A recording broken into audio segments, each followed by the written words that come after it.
은퇴를 준비할 때 많은 사람들이 이렇게 말합니다. 국민연금만 나오면 노후는 버틸 수 있다. 퇴직연금은 일단 굴리면 되겠지. 연금 수령액은 고정될 테니까 그냥 계산하면 된다. 하지만 실제 은퇴자들을 만나보면 이 계산이 대부분 틀렸다며 고개를 떨굽니다. 오늘은 은퇴자들이 가장 많이 실수하는 연금 계산법과 그 계산이 삶 전체에 어떤 영향을 가져오는지 실제 사례를 바탕으로 이야기해 보겠습니다. 한 62세 남성의 이야기를 먼저 전해드립니다. 직장 생활을 30년 이상 했고 국민연금 예상액은 150만 원 정도였습니다. 퇴직연금도 약간 있었고 본인은 300만 원 정도면 아내와 둘이 충분히 살 수 있다고 자신했습니다. 그는 퇴사 후 국민연금을 바로 수령했고 퇴직연금을 일시금으로 받아 소형 상가에 투자했습니다.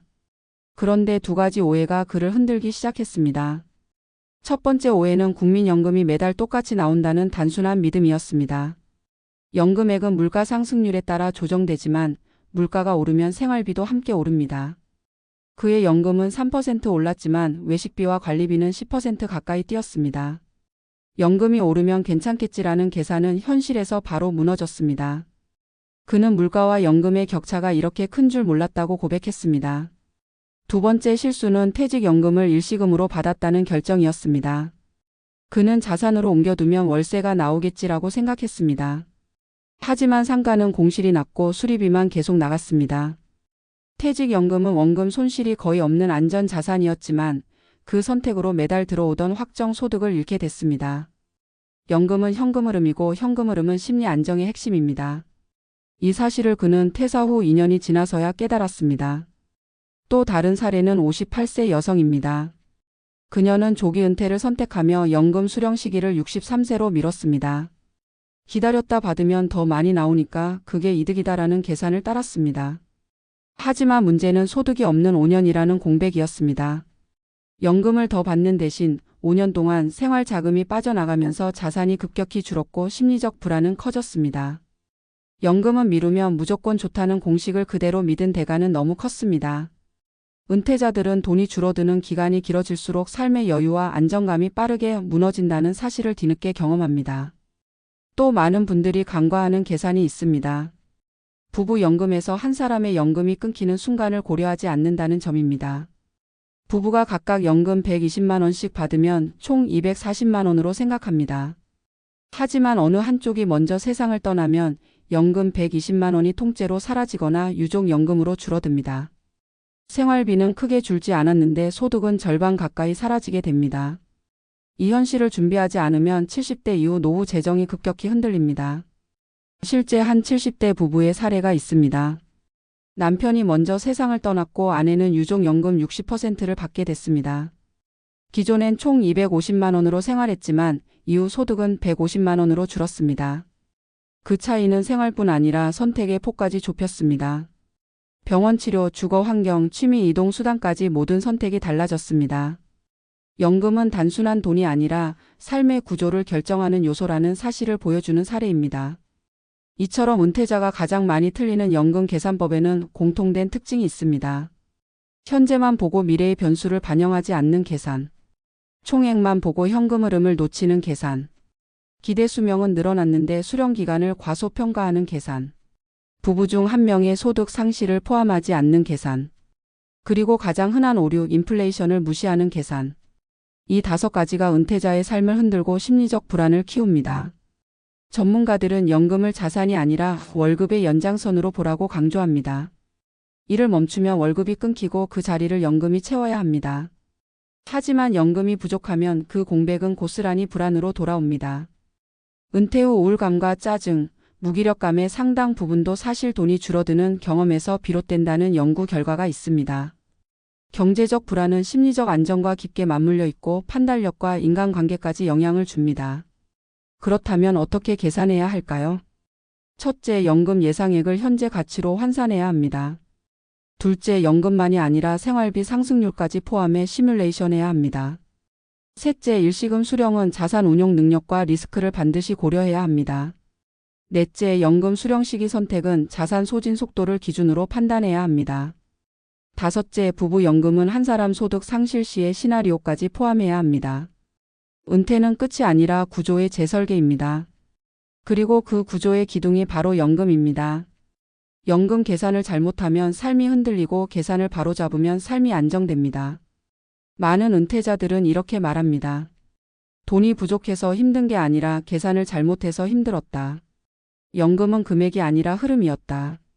내가 틀린 계산 하나가 노후 전체를 흔들었다. 오늘의 이야기가 여러분의 은퇴 구조를 다시 점검하는 계기가 되길 바랍니다. 연금 계산은 숫자의 문제가 아니라 삶의 문제이고 더 정확한 계산은 더 편안한 삶을 만듭니다. 은퇴자들이 가장 많이 틀리는 연금 계산의 핵심은 언제나 같다. 돈의 흐름을 보지 않고 돈의 규모만 바라본다는 점이다. 많은 사람들은 연금이 단순히 국가가 지급하는 정기지급금이라고 생각하지만 실제로 연금은 노후 생활의 구조를 떠받치는 기둥이다. 이 기둥의 두께와 강도가 얼마나 되느냐에 따라 삶의 안정감과 심리적 여유가 완전히 달라진다. 그럼에도 불구하고 은퇴자들은 연금 계산을 지나치게 단순하게 접근하고 현재의 금액만으로 미래를 판단하는 실수를 반복한다. 연금의 본질은 금액이 아니라 흐름이라는 사실을 이해하지 못한 채 은퇴를 결정하는 순간부터 사실상 오차가 시작된다. 한 은퇴자의 삶이 이를 잘 보여준다. 그는 국민연금이 매달 일정하게 지급되는 고정소득이라고 믿었고 그 금액만 확인한 채 퇴사를 결정했다. 하지만 연금은 물가와 함께 움직이고 생활비와 함께 변한다. 연금이 소폭 오르는 동안 생활비는 큰 폭으로 상승했고 그는 조정된 연금 인상률이 생활비 인상률을 따라오지 못한다는 사실을 뒤늦게 깨달았다. 연금이 부족한 것이 아니라 앞으로의 상승 속도와 비용의 상승 속도를 계산하지 않은 것이 문제였다. 그가 매달 느끼던 부족함과 불안은 금액의 문제가 아니라 구조의 문제였다. 일정한 흐름이 유지되지 않았고 흐름이 멈칫하는 순간 사람의 감정은 흔들릴 수밖에 없다. 연금 계산에서 두 번째로 흔한 오류는 퇴직연금을 일시금으로 받는 선택에서 나타난다. 일시금을 선택하는 사람들은 대체로 일단 받아두면 자산이 생긴다라는 단순한 기대를 품는다. 하지만 이 자산이 소득으로 전환되지 않으면 생활 기반은 오히려 더 약해질 수 있다. 가령 소형 상가나 오피스텔에 투자해 월세를 기대하는 경우가 대표적이다. 안정적 연금을 버리고 변동성이 큰 임대 수입에 의존하는 순간 삶의 리스크가 커지기 때문에 긴장을 늦출 수 없게 된다. 공실이 발생하면 소득은 즉시 끊기고 예상치 못한 수리 비용까지 발생하는 등 자산은 흘러들어오는 돈이 아니라 흘러나가는 돈으로 바뀌기도 한다. 그 결과 많은 은퇴자들이 나는 연금을 잃어버린 것이다라는 말을 하게 된다. 연금은 자산이 아니라 월급의 연장선이라는 점을 놓친 대가를 은퇴 후에서야 실감하게 되는 것이다. 또 다른 오류는 연금 수령 시의 결정에서 드러난다. 많은 사람들이 연금은 늦게 받을수록 무조건 이익이라고 생각한다. 하지만 이 판단은 은퇴 전제 조건이 동일할 때만 성립한다. 연금을 늦게 받으려면 소득이 없는 기간을 버틸 수 있어야 하고 그 기간 동안 자산이 얼마나 빠르게 소진되는지 정확히 계산해야 한다. 은퇴 후 소득이 없는 기간이 길어지면 자산이 줄어드는 속도는 예상보다 훨씬 빠르게 증가한다. 그리고 자산 소진 속도는 단순한 금융 문제가 아니라 심리적 문제와 직결된다. 보유 자산이 빠르게 감소하는 경험은 사람을 불안하게 만들고 불안은 끝내 우울감이나 자존감 저하로 이어진다. 어느 연금 전문가가 말했듯 연금은 돈이 아니라 마음의 안정이다라는 말은 결코 과장이 아니다. 은퇴자들이 자주 빠지는 또 하나의 오류는 연금을 부부 합산으로만 계산한다는 점이다. 부부가 함께 있을 때 연금은 든든하고 생활비에 대한 두려움도 줄어들지만 어느 한쪽의 건강 상태가 나빠지거나 먼저 세상을 떠나는 순간 구조가 완전히 달라진다. 한 명의 연금이 완전히 사라지거나 일부만 남게 되면서 소득은 크게 줄어들고 남은 배우자의 생활은 즉시 영향을 받는다. 특히 은퇴 이후 생활비는 크게 줄지 않기 때문에 소득 감소는 생활의 축소와 선택지의 감소를 의미한다. 여행 횟수나 외식 빈도 같은 취미적 요소뿐 아니라 병원비나 간병비처럼 필수적인 지출에서도 제약이 생긴다. 따라서 부부 연금은 합산 금액이 아니라 최악의 순간에 유지될 최소 금액을 기준으로 계산해야 한다는 점을 많은 은퇴자들이 지나친다. 여기에 더해 은퇴자들이 가장 많이 틀리는 계산은 인플레이션을 배제한 계산이다. 생활비가 천천히 오르는 것 같지만 실제 체감 물가는 은퇴 후 더 빠르게 증가한다. 이유는 단순하다. 은퇴 전에는 가격 상승을 소득 증가로 자연스럽게 흡수했지만 은퇴 후에는 소득이 고정되기 때문이다. 물가는 오르는데 소득이 그대로라면 생활 수준은 차례로 무너진다. 실질 구매력이 떨어지면 삶의 질은 자연히 하락하고 심리적 압박감은 더 커진다. 은퇴자들 대부분이 생각보다 돈이 빨리 줄어든다고 말하는 이유가 바로 여기에 있다. 금액을 잘못 계산한 것이 아니라 흐름을 계산하지 않은 데서 비롯된 문제다. 은퇴는 하나의 사건이 아니라 구조의 재설계라는 사실도 중요하다.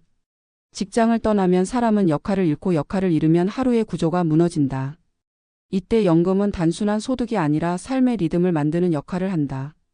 일정한 소득이 매달 들어오면 생활 패턴이 안정되고 소비도 계획적으로 변하며 사회적 관계 또한 유지되는 힘을 얻게 된다.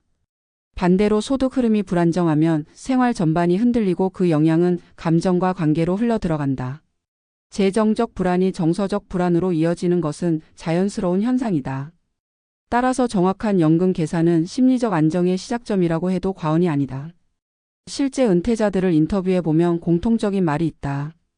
나는 연금이 부족해 힘든 줄 알았는데 사실 계산이 틀렸던 것이다라는 고백이다. 사람들은 금액이 부족한 것을 문제로 생각하지만 문제는 금액이 아니라 구조다. 흐름을 유지하지 못하면 금액이 많아도 불안해지고 흐름이 안정되면 금액이 적어도 버틸 수 있게 된다. 연금 계산을 바로 잡는다는 것은 결국 노후 삶의 구조를 바로 세우는 일이다. 연금과 생활비의 관계를 재정립하고 자산의 흐름을 다시 설계하고 심리적 리듬을 회복하는 과정이다. 이 과정이 정교해질수록 노후는 안정되고 삶의 불확실성은 줄어든다. 은퇴자들이 자신의 과거 계산 실수를 이야기하며 남긴 말 중 가장 인상적인 문장은 이것이었다. 나는 돈을 몰라서 힘든 줄 알았는데 틀린 계산을 바로잡지 않아 힘들었던 것이다. 많은 사람들이 연금을 금액으로만 보지만 연금은 삶을 지탱하는 흐름이고 흐름은 계산에서 시작된다. 노후의 삶이 불안정해지는 이유는 부족해서가 아니라 준비된 계산이 부정확했기 때문이다. 결국 연금 계산의 정확도는 삶의 안정성과 직결된다. 이 칼럼을 마무리하며 독자들에게 한 가지 메시지를 전하고 싶다. 연금은 단순한 제도가 아니라 인생 후반부를 지탱하는 구조이고 구조가 흔들리면 사람도 흔들린다. 금액보다 중요한 것은 흐름이고 흐름보다 중요한 것은 지속성이다. 지금 단계에서 연금 계산을 다시 살피는 일은 불안의 씨앗을 미리 제거하는 일이며 안정된 삶을 위한 가장 실질적이고 구체적인 준비다. 연금 계산은 숫자의 문제가 아니라 삶의 문제라는 점을 기억한다면 노후의 불안은 크게 줄어들 것이고 남은 삶의 선택지는 훨씬 넓어질 것이다.